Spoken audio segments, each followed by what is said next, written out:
सिखों का धर्म पता चल गया लोगों को, सिख आतंकवाद है। 4 हिंदुओं को पकड़ा, आपने कहा हिंदू आतंकवाद है। लेकिन 5000 बम धमाके इस देश में हुए, करने वाले ने नाम भी बताया, करने वाले का जनाजा भी निकला, लेकिन धर्म नहीं पता चला। और एक नई मक्कारी निकाली गई है कि आतंकवादी मुसलमान हो और आप कहें, बोले क्या बात कर रहे हो, आतंकवाद का कोई धर्म होता है? आतंकवादियों का कोई धर्म नहीं होता। लेकिन जैसी मर जाता है तो उसका धर्म पता चल जाता है कि पता चला 5 लाख का जनाजा जा रहा है। तो मैंने अपनी एक छोटी सी तशवीश रखी थी बनारस में, वो मैं आपके सामने भी रखे देता हूं। इस देश में हिंदू हो, मुसलमान हो, किसी धर्म का हो, अगर वो आतंकवादी है और पुलिस की गोली से मारा गया है, तो उस आतंकवादी को आप अपने शहर के कूड़ा घर में पेट्रोल डाल के आग लगा दें, उसका धर्म नहीं पता चलेगा किसी को, क्योंकि उसके आखिरी रसूमात, लास्ट राइट नहीं होंगे तो पता नहीं चलेगा। और दूसरा काम यह करें कि यह करने से फायदा क्या होगा, ये जो बताते हैं कि अगर आप अल्लाह की राह में काफिर को मारते हुए मारे गए तो आपको गाजी का दर्जा मिलेगा, और अगर गाजी का दर्जा मिलेगा तो 72 हूरें मिलेंगी। तो मैंने कहा इनको यही निपटा दो, जो बनना चाहते हो हशर देख लें, सब जल गया, अब ऊपर जाके क्या करेंगे।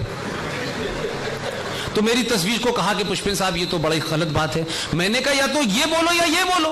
पूरी दुनिया में आतंकवाद लोग किताब के नाम पे कर रहे हैं, इस्लाम का नाम, हदीस का नाम, शरिया का नाम ले लेके बता रहे हैं, इस आयत में ये लिखा है, अल्लाह ने ये फरमाया है, मोहम्मद ने ये फरमाया है, और आप पूरी दुनिया में आतंकवाद फैला रहे हैं। लेकिन ये कहने से क्यों डरते हैं कि आप इस्लामिक आतंकवाद कर रहे हैं। इसलिए आप तमाम सारे लोग ये मानिए कि ये देश इस्लामिक आतंकवाद से ग्रस्त है, और इस इस्लामिक आतंकवाद को एक्सपोज ना हो, इसलिए इस देश का मीडिया और इंटेलेक्चुअल समय समय पे इसके ऊपर कवर अप कर रहे हैं, और ये चाहते हैं कि इस देश में कश्मीर बन जाएं, बन चुके हैं। लिहाजा आप लाचार होके 5 लाख लोग दिल्ली की सड़कों पे पान और सिगरेट की दुकान कर रहे हैं, जो खानदानी लोग थे वहां, लेकिन कोई नहीं जा रहा। दिल्ली से पलायन हो रहा है, कोई नहीं बोल रहा। आप पलायन करके जाएंगे कहां, मुझे ये बताइए भाई। कोई देश बनाया आप लोगों ने ऐसा कि आप बुरे वक्त में वहां चले जाएं? जो एक पड़ोस में था वो भी सेकुलर हो गया। इसलिए ये लड़ाई आप टाल नहीं सकते। ये मत कहिए कि अब हम लड़ नहीं सकते भाई, अब एडजस्टमेंट कर लो। इस एडजस्टमेंट करना था तो फिर 1947 नहीं होना चाहिए था, 3 लड़ाई नहीं लड़नी चाहिए थी। लेकिन 40 साल के प्रॉक्सी में जितने सिपाही, जितने फौजी, जितने लोग हम लोगों ने खोए हैं, उसके बाद भी इस देश में कहते हैं कि नहीं, पाकिस्तान से बातचीत होनी चाहिए। ये बातचीत भी एक बड़ा अजीब किस्म की वायरस है भाई। ये बातचीत कितनी बार बातचीत होनी चाहिए, बातचीत भी डर जाती है कि कितनी बार होगी। बातचीत होनी चाहिए, किस बात पे बातचीत होनी चाहिए? जिस बात पे बातचीत होनी चाहिए उसको मैं आपको बताना चाहता हूं कि आप अपनी एक ही मांग रखिए, और ये मांग नहीं है, ये कुछ हो चुका है, सिर्फ उसको बताने की जरूरत है। भारत की संसद में 24 फरवरी 1994 की एक घटना है। सिर्फ आप कुछ मत कीजिए, आप संसद की कार्रवाई से वो डेट निकाल दीजिए, नहीं हो तो मैं आप में से किसी को भेज दूंगा। भारत की संसद ने सर्वसम्मति से एक प्रस्ताव पारित किया था। नरसिम्हा राव प्रधानमंत्री थे, और उस प्रस्ताव में यह कहा गया कि भारत और पाकिस्तान के बीच में कश्मीर एक समस्या है, और समस्या सिर्फ इतनी है कि जो कश्मीर पाकिस्तान के पास है उसे वापस लेना है, और कोई समस्या नहीं है। यह प्रस्ताव पास करके ठंडे बस्ते में रख दिया गया। समाज को तो बोलना चाहिए था। कांग्रेस पार्टी के दौर में हुआ था, तो उस कांग्रेस से पूछो कि तुमने तो यह प्रस्ताव पास किया था, तो तुम तो संसद में भी झूठ बोले। अगर इस प्रस्ताव को 1994 से वो आज तक उस पर एक्शन ही नहीं हुआ, तो आप पब्लिक डिबेट में तो लाइए। सिर्फ इतना कहिए कि जो प्रस्ताव पास किया था उसको इंप्लीमेंट करिए भाई, तो लड़ाई का मैदान बदल जाएगा। फिर श्रीनगर, बारामूला, पुलवामा में नहीं होगी, फिर मीरपुर में होगा झगड़ा। और जब आप गेम के रूल बदल देंगे, खेल की जमीन बदल देंगे, तो मारने वाला भी उन्हीं का मरेगा और मरने वाला भी उन्हीं का मरेगा। उनकी समझ में आ जाएगा। लिहाजा बहुत कुछ और बोला जा सकता है, आप अपने शहर में चौकन्ने रहिए, लोगों के तार बहुत दूर तक जुड़े हुए हैं। अगर 2019 में अगर गलती से फिर बटन दब गया आप लोगों से, तो इस देश में ध्यान रखिएगा जो खुफिया जानकारी है लोगों के पास, सिविल वॉर की तैयारी की हुई है लोगों ने। लोग डेस्परेट हैं, लोग साबित करना चाहते हैं कि यह आदमी खतरनाक है।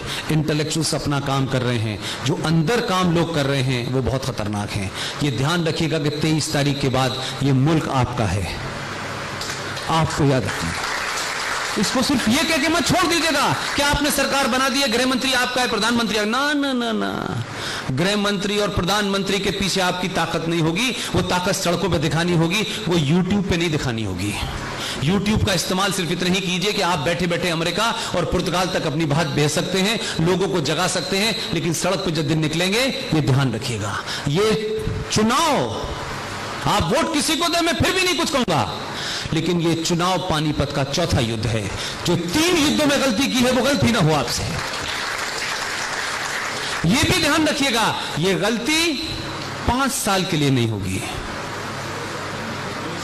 5 साल के लिए नहीं होगी गलती। जिन लोगों ने 26/11 कराया था वो सत्ता में है इस वक्त आपके देश की। जिन लोगों ने कसाब को मैं कलावे के उस तुकाराम ने पकड़ा, इस देश को धन्य होना चाहिए उस पुलिस वाले का जिसने उसे जीवित पकड़ लिया। याद कीजिए, इसी देश की सबसे पुरानी पार्टी का उपाध्यक्ष अमेरिका के एम्बेसडर से जाके मिलता है और कहता है कि भारत को खतरा लश्कर तैयबा से नहीं है, आरएसएस के हिंदू आतंकवाद से है। ऐसा ही नहीं कहा गया, ये कोई टॉफी खाने मूंगफली खाने नहीं गए थे आप अमेरिकन एम्बेसी के अंदर। इसलिए मैं कह रहा हूं, जो ताकतें आपके खिलाफ हैं, जिसको ये ख्वाब है, कुलदीप नैयर लिख के गए, जिनका ख्वाब ये है कि मुगलों के आने के बाद और उनके जाने के बाद ये हुकूमत हमको मिलनी चाहिए थी, लेकिन इस देश के हिंदुओं ने अंग्रेजों के साथ सांठ-गांठ करके हमें यहां से भगा दिया और बचे हुए लोगों को माइनॉरिटी में रख दिया और सत्ता हमें नहीं मिली, और हम इनके अंदर नहीं रह सकते क्योंकि हमारे पूर्वज तो पठान थे, हमारे पूर्वज तो बाबर था, औरंगजेब था। उन लोगों की ख्वाहिश मरी नहीं है, और 70 साल में हमारी मूर्खताओं ने, हमारे नेताओं की बौनेपन ने बहादुरों को मार दिया और बौनों को आगे कर दिया। इसलिए समाज में बहादुर पैदा ही नहीं होते, क्योंकि हम अपने बहादुर को मार देते हैं, क्योंकि हमें अपने बहादुर से सब कुछ चाहिए। 4 साल में सब कुछ चाहिए भाई, लेकिन 70 साल में हमने कुछ नहीं पूछा कि एक एंटी कम्युनल वायलेंस बिल भी आने वाला था। अगर वो आ जाता तो शॉर्ट में समझाने के लिए मैं कहूंगा कि एंटी कम्युनल वायलेंस बिल को बनाने वाले सिस्ता सतिलवाड़, हर्ष मंजर, उन्होंने उसमें जो प्रोविजन किए हैं वो आपको समझाने के लिए यही शॉर्ट है कि हिंदुओं पे उस एक्ट के बनने के बाद आपके ऊपर शरिया के कानून लागू होंगे और उनके ऊपर आईपीसी के होंगे, क्योंकि वो माइनॉरिटी में इसलिए दंगा कर ही नहीं सकता, और वो मेजोरिटी में है, दंगा आप ही ने किया होगा। आपने नहीं भी किया होगा तब भी आपको साबित करना होगा। पहली फुर्सत में थानेदार आपको दंगाई मान के अरेस्ट कर लेगा। ये कुछ चंद हैं, पूरा पुलंदा है, वो बना लिया था, लाए नहीं, क्योंकि मंदिर वालों से इतने डर गए हैं कि इस बार अपने मैनिफेस्टो में नहीं लाए। इस डर को बनाए रखिए। ये डर जो है अगर इस देश को मजबूत करता है तो ये डर अच्छा है, ये डर लगना चाहिए। ये आमिर खान को भी लगना चाहिए, नसरुद्दीन शाह को भी लगना चाहिए, और इसको भी लगना चाहिए, और आसाम में भी लगना चाहिए, और रामपुर वाले को भी लगना चाहिए। तुम्हें डरना चाहिए क्योंकि तुमने बहुत सालों तक हमें डराया है, लिहाजा डर बनाए रखिए। आप लोग आदर्शवाद में मत चले जाइएगा। हम लोगों को आदर्शवाद में जीने की स्थिति बहुत है हमारी। हम सडनली कहने लगते हैं कि हम तो पूरी दुनिया को अपना भाई मानते हैं, लेकिन हम अपने घर में भाई नहीं रहे, हम अपने घर में चारा हो चुके हैं। हमारे पास घर नहीं है, जमीन छीनी जा रही है, बहन बेटियों की इज्जत हम नहीं बचा पा रहे हैं, लेकिन पूरा विश्व हमारा घर है। इस गलतफहमी में अपना घर नहीं बचा पा रहे। पहले अपना घर बचाएं, तब पता चलेगा विश्व कहां है और कहां नहीं है। लिहाजा मजबूत रहिए, अलर्ट रहिए।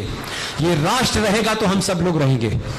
ये राष्ट्र कौन सा राष्ट्र रहेगा? ये सन 1947 वाला रहेगा या सन 5000 साल पुरानी सभ्यता वाला रहेगा?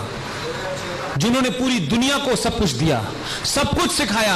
आप इतने बौने नहीं थे। ये महज इत्तेफाक है कि 700 साल की गुलामी ने और गुलाम लोगों ने और अंग्रेजों के दलालों ने इस देश में राजनीति की, जिसके चलते आज आप अपनी पहचान भूल गए हैं। और इसी पहचान को बताने के लिए इस प्रधानमंत्री ने अपनी पहली मन की बात में आपसे बात कन्वे करने की कोशिश की। मुझे नहीं पता कि आपने उसका क्या संज्ञान लिया नहीं लिया, लेकिन मैं जिस तरीके से सोचता हूं मैंने वो संज्ञान लिया और उसको कई बार कोट भी किया। पता है आपको? नहीं पता है। छोटी सी कहानी है, जल्दी सुना देता हूं। पहली मन की बात में वो प्रधानमंत्री ये शपथ लेके बैठा है, हर बात जो कहने की मुझे छूटे वो नहीं कह सकता है, उसके पास शब्दों की कमी है, लेकिन तब भी ये बड़ी सफाई से अपनी बात कहता है। उसने एक कहानी सुनाई।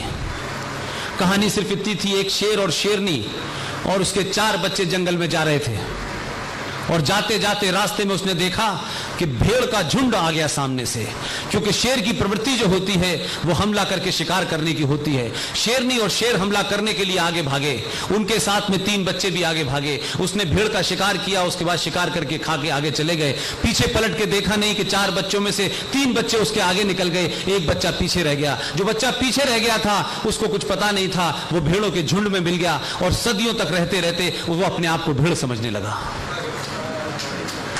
एक दिन उसकी मां ने जब लौट के जंगल की तरफ आई तो वो अपने बच्चे को पहचान गई। ये बात अलग है कि वो मां नहीं, वो पिता था जो 2014 में आया है।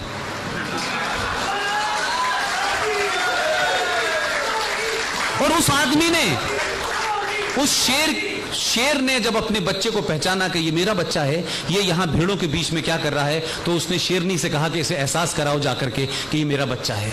उससे कहा तो वो शेर का बच्चा कहने लगा, नहीं मैं भेड़ हूं। कैसी बात, मैं भेड़ हूं, मैं शेरी नहीं हूं। उसको वो एक कुएं के पास ले गई, उसने अपना चेहरा दिखाया और उससे कहा तू अपना चेहरा देख, मेरा चेहरा तेरा चेहरा एक ही है। और ये कहने के बाद शेरनी ने बहुत जोर से दहाड़ लगाई। तो जब दहाड़ लगाई तो उसको एहसास हुआ कि मैं भी शेर हूं, और उसने भी फिर दहाड़ लगाई और कहा हां मैं तेरा बच्चा हूं, मैं सेकुलर नहीं हूं। तो ये 700 साल के भेड़ों के बीच में रहने वाले लोग, 5000 साल की सभ्यता के पुराने लोग, अपने पुरुषार्थ को जगाइए और आप कौन है ये पहचानिए। और ये भी समझिए कि इस 700 साल में इन बौने लोगों ने आपको यह एहसास करा दिया है कि आपके पूर्वज गुलाम थे, उनके पूर्वज गुलाम थे। आप हैं क्या? आप जातियों में बटे हैं, आप लैंग्वेज में बटे हैं, आप तो कायर लोग हैं, आपको तो कोई जीने का तरीका ही नहीं आता। आप अंग्रेज नहीं आते तो आपको सुबह टॉयलेट में जाना तक नहीं आता था। यह एहसास करा दिया। लेकिन मैं एक चीज को बड़े नजदीक से देख रहा हूं, जिस कारण मैं यहां खड़ा हुआ हूं, जिस कारण आप सुनने आए हैं मुझे। मैं कोई बहुत सेलिब्रिटी नहीं हूं, मैं कोई बड़ा लीडर नहीं हूं, मेरे कहने से शायद पुलिस वाला मेरी बात भी नहीं सुनेगा, लेकिन सिर्फ एक ही तार मेरे और आपके बीच में है कि जो मैं कह रहा हूं वो आपके दिल में था। सिर्फ इतना ही फर्क है। पिछले 4-5 साल में, ये मैं इसलिए कह रहा हूं कि जो बीजेपी की लोग कैंपेन कर रहे हैं ना, वो भी ये नहीं कह रहे जो कह देनी चाहिए थी। मैं ना बीजेपी का हूं, तब भी मैं वो कह रहा हूं जो उनको कहना चाहिए था। 4 साल में आपको अपने शेर होने का एहसास हुआ। और ये एहसास क्या है? ये 4 साल के शेरों का एहसास है कि लोग मस्जिद नहीं मंदिर जा रहे हैं। उनको मालूम है इधर गए तो ये शेर मारेंगे इस बार। उनको पता है कि अब इजराइल से संबंध ओपन होंगे। उनको पता है कि अब मंदिर जाना शर्म की बात नहीं है, क्योंकि हमारे नेता, हमारे आइडियल मंदिर जाना बड़ी बेकार सी बात समझते थे। और एक पार्टी का वो पहले उपाध्यक्ष था, अब लीडर हो गया, उसने तो ये कहा कि मंदिर जाने वाले वही लोग हैं जो लड़कियों को छेड़ते हैं, तो ये किसे छेड़ने जा रहा है? तो ये जो नैरेटिव है, ये आपके पुरुषार्थ, अभी सिर्फ 1% आपने अपने जहन को बदला है। जिस दिन भी आपने 20% बदल लिया ना, आप तय करेंगे 100 साल तक इस देश में कौन रहेगा। ये आवाजें बंद हो जाएंगी। ये मानिए कि किसी चिराग की आखिरी लौ है जो चिल्ला चिल्ला के गोलकुंडा लेके जा रहे हैं अपने साथ में। ये कहीं नहीं जाने वाले। ये शाम को आएंगे कि साहब कहां झाड़ू लगानी है, उस दिन का इंतजार कीजिए। बहुत बहुत शुक्रिया, थैंक यू वेरी मच।